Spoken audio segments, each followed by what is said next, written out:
नाज़रीन इकराम, यूं लग रहा है कि साल 2025 तो सिर्फ एक ट्रेलर था और असल फिल्म जो है वो 2026 में रिलीज की जाएगी। दुनिया में बहुत सी जंगें हुई 2025 में, लेकिन यूं लग रहा है कि अब आलमी ताकतें असल खेल जो है वो 2026 में शुरू करने जा रही हैं। 2026 का आगाज अभी हुआ नहीं, लेकिन इस सब के अंदर ईरान जो है वो निशाने पर आ चुका है। ईरान की सड़कों पर इस वक्त एहतजाज हो रहा है। ईरान के अंदर जो मौजूदा निजाम हुकूमत है, जिसमें सुप्रीम लीडर है, जिसमें प्रेसिडेंट है, ये जो पूरा सिस्टम ऑफ गवर्नमेंट है, इसके खिलाफ इस वक्त ईरान के मुतअद्दिद शहरों में एहतजाज हो रहे हैं। बहुत सी जगहों पर लोगों ने मिलिट्री बेसिस पर हमला किया है। कुछ हलाकतों की इत्तलात आ रही हैं। वेस्टर्न मीडिया एक बहुत ही डिफरेंट कहानी सुना रहा है, तो ईरानियन मीडिया जो है उस पर खामोशी है। असल खबर क्या है, इसके साथ ही साथ इसराइल का जो रोल है, क्योंकि इसराइल की तरफ से भी कुछ स्टेटमेंट्स जो है वो जारी हुई हैं और डोनाल्ड ट्रंप ने तो पूरा मुद्दा ही खोल कर रख दिया है। और डोनाल्ड ट्रंप ने ईरान की मौजूदा जो निजाम हुकूमत है, ईरान के अंदर मौजूदा जो हुक्मरान है, उन्हें ईरानियन रिजीम जो है वो करार देकर एक बहुत बड़ी धमकी जो है इन प्रोटेस्टर्स के हक में, और ईरान की गवर्नमेंट को एक बहुत बड़ी धमकी जो है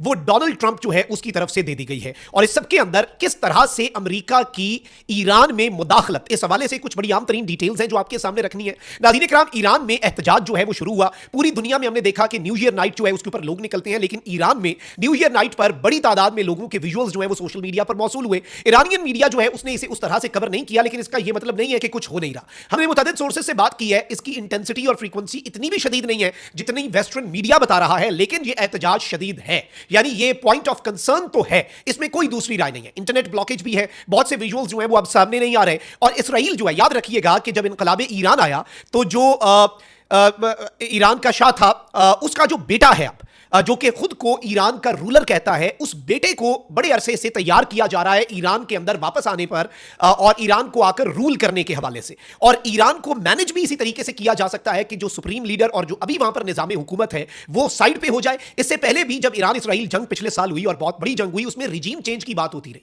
तो ये रिजीम चेंज कहीं ना कहीं बैक ऑफ द हेड तो मौजूद थी, क्योंकि आग होती है तो धुआं उठता है। अब इस सबके अंदर जो डेवलपमेंट है नाज़रीन इकराम, वो परेशान कुन है, क्योंकि ईरान के अंदर एहतजाज हो रहा है, एहतजाज आउट ऑफ कंट्रोल हुआ है। यहां तक कि लोगों ने जो मिलिट्री इंस्टॉलेशंस हैं उनके ऊपर भी हमले किए। बड़ी तादाद में जो लोग हैं उनके मारे जाने की इत्तलात भी मौसूल हुई। और ईरान के जो प्रेसिडेंट हैं उन्होंने इस सब के अंदर मुजाहिरीन को पुरअमन रहने का कहा। उन्होंने कहा कि हम कोई यूज ऑफ पावर नहीं करेंगे। अलबत्ता जो दंगा फसाद है वो हो रहा है और मुख्तलिफ पुलिस स्टेशन जो हैं उन्हें आग लगाई गई है। कुछ पुलिस स्टेशन का कंट्रोल कुछ जगहों पर IRGC जो है, सिपाही पासदारान इंकलाब, उसके यूनिट्स और उनके जो वॉलंटियर्स हैं उनके साथ अवाम जो है वो लड़े हैं। और अब जो नारे लग रहे हैं नाज़रीन इकराम, वो क्या है?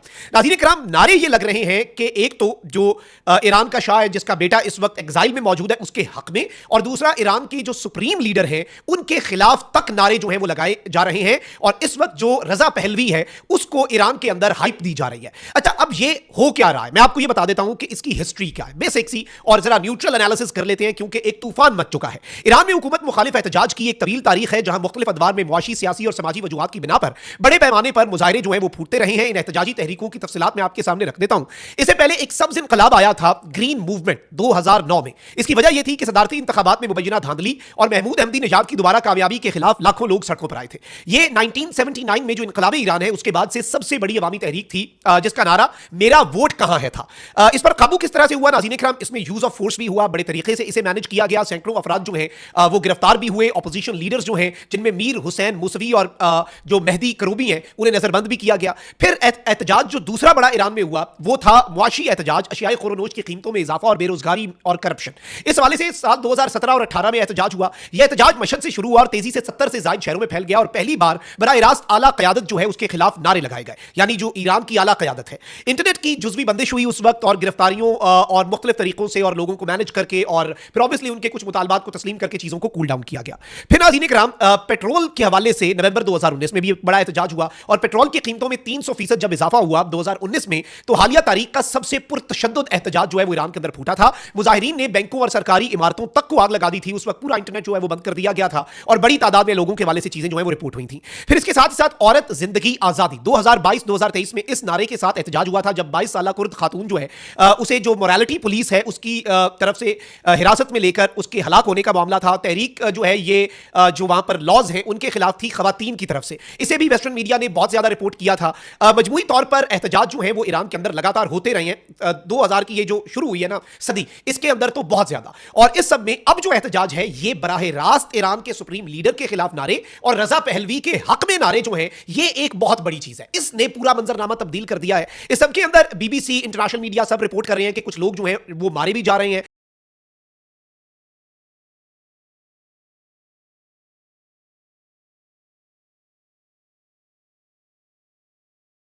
और ये बेसिकली पांचवां दिन है। मैं आपको ये बता दूं कि आज पांचवां दिन है इस एहतजाज का, और ये प्रोटेस्ट जो है इट हैज टर्न्ड डेडली, यानी ये प्रोटेस्ट जो है ये डेडली हो चुका है। इसमें लोग जो है वो मारे तक गए हैं। इसराइल की तरफ से कहा गया है कि भाई हम आपके साथ हैं, और सोशल मीडिया पोस्ट जो है इसराइल के अकाउंट्स फारसी में कर रहे हैं और कह रहे हैं ईरान के लोगों को डटे रहो, हमारे लोग आपके दरमियान मौजूद हैं और हम आपके साथ खड़े हैं। यानी उन्होंने सिर्फ ये कहा नहीं कहा कि हम आपके साथ हैं, उन्होंने कहा हमारे लोग भी आपके बीच में मौजूद हैं, आप बेफिक्र रहें और अपने इस एहतजाज को आपने खत्म नहीं करना। ये कौन कह रहा है? ये इसराइल के मुख्तलिफ सोशल मीडिया अकाउंट्स जो है वो ईरान के लोगों से मुखातिब हो रहे हैं। लेकिन इस सब के अंदर जो एक इंटरनेशनल एंगल है वो तब आया जब डोनाल्ड ट्रंप ने धमकी दी है कि अगर ईरान ने पुरअमन मुजाहिरीन पर तशद्दुद किया तो अमेरिका ईरान के अजीम लोग जो हैं उनके बचाव के लिए आएगा।